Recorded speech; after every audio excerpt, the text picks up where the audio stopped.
வருஷம் உங்கள் விடைத்தாளை ஏஐ திருத்துகிறதா அப்படின்னு சொல்லிட்டு பிரபலமாக இப்போ எங்கே பார்த்தாலும் அதுதான் பேசிகிட்டு இருக்காங்க. ஸோ அதை பற்றி விளக்குறதுக்கு தான் இந்த வீடியோ நான் இப்போ போட்டிருக்கேன். ஸோ இந்த வருஷம் டீச்சர்ஸ் திருத்தலையா, அப்போ கம்ப்யூட்டர் தான் திருத்துதா, கம்ப்யூட்டர் எப்படி திருத்தும் அப்படின்னு பார்த்தீங்கன்னா கீவேர்ட்ஸ் வச்சு தான் இது திருத்த போகுது. ஓகேங்களா? ஸோ இந்த வாட்டி என்ன பண்ணுறாங்க அப்படின்னா ஸ்கேனர் மூலமாக கொஷின் பேப்பர் ஆன் ஸ்க்ரீனில் கொண்டு வந்துடுவாங்க. ஓகேங்களா? லைட் பென் வச்சு டீச்சர்ஸ் திருத்துவாங்க, கம்ப்யூட்டரில் பார்த்துட்டு திருத்துவாங்க. ஆனால் மார்க்கிங் கவுண்ட் பண்ணும்போது மிஸ்டேக் பண்ணுறாங்க, ஹியூமன் எரர் நடக்குது.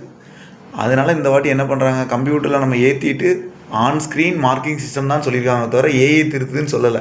எல்லோரும் தவறுதலாக புரிஞ்சுக்கிறீங்க, புரியுதுங்களா? அறிவுள்ளவங்களும் ஞானம் உள்ளவங்களும் டிஃப்ரென்ஸ் இருக்குது. ஓகேங்களா? வண்டிக்கு பின்னாடி பார்த்தீங்கன்னா பத்ராளியம்மன் துணை, அல்லா துணை, இயேசு துணைன்னு எழுதுனா அவன் அறிவுள்ளவன், பெட்ரோல் துணையும் எழுதுறவன் ஞானம் உள்ளவன். ஸோ ஞானம் உள்ளவங்க எதையுமே முழுசாக கவனிக்கணும். So on screen marking system தான் சொல்லியிருக்கேன், ஸ்கேன் பண்ணி கம்ப்யூட்டரில் ஏற்றிடுவாங்க.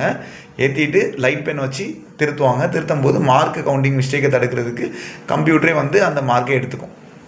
ஓகே, அதனால் மார்க்கு கவுண்டிங் மிஸ்டேக் வராது. ரீகவுண்டிங் கம்ப்ளீட்டாக எராடிகேட் பண்ணுறாங்க. இந்த வாட்டி கம்ப்யூட்டர்கிட்ட கொடுத்துறாங்க. ஏன்னா மனுஷன் தப்பு பண்ணலாம் கால்குலேஷனில், ஆனால் மிஷின் தப்பு பண்ணாத மாணவர்களே.